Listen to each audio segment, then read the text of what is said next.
Bonjour, mon but est de vous présenter en moins de 60 secondes un jeu inspiré de l'œuvre de Saint-Exupéry, Vol de nuit, qui a été écrit, parce qu'ils sont nombreux là, faut que je le lise, Ronan Legendre, Nicolas Mineur, Paul Reguen, Louis Arnaud Viard, et illustré par Maud Chamel. On est sur un jeu coopératif de course, dans l'esprit un peu du The Man, il y a un petit côté jeu de télépathie. On va construire un plateau, les tuiles sont recto-verso différentes, il y a pas mal de conseils dans le livre de règles qui indiquent comment constituer un plateau plus ou moins dur en fonction du niveau de difficulté que vous voulez. Dès le début, c'est dur, hein, je vous rassure, c'est fait pour ça. L'idée c'est quoi? Chacun notre tour, on va prendre les commandes de l'avion, on doit réussir à traverser tout le plateau, éviter des milliards de problèmes que vous pouvez avoir, des turbulences, des montagnes, des choses comme ça. Et notre but c'est ensemble réussir à partir du point de départ et arriver au point d'arrivée. Donc, chaque joueur va récupérer une série de cartes au hasard dans sa main.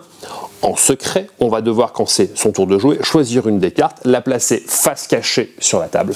Comme seule indication au joueur, indiquer si c'est plutôt tout droit, plutôt à droite, plutôt à gauche. Sachant qu'un plutôt à droite, par exemple, ça peut autant vouloir dire de faire un énorme looping complètement de l'autre côté du plateau, juste avancer d'une case, se décaler, voire reculer. Donc vous imaginez bien que c'est pas des précisions comme ça, quoi. On doit se fier uniquement à ce que dit l'autre. Une fois que j'ai choisi ma carte, le joueur de gauche va choisir une carte dans sa main, la rajouter à côté. Le troisième, si on est trois, va en choisir une, rajouter à côté. Et là, c'est le drame.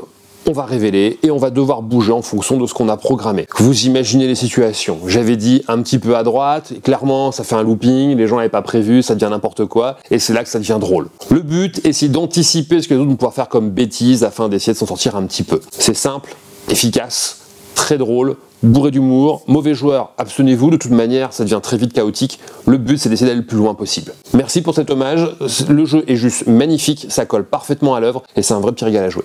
Goûtez-y, un jeu à partir de 8 ans pour 2 à 5 joueurs qui va jouer, vous allez très vite vous écraser en l'espace de 15-20 minutes. Amusez-vous bien.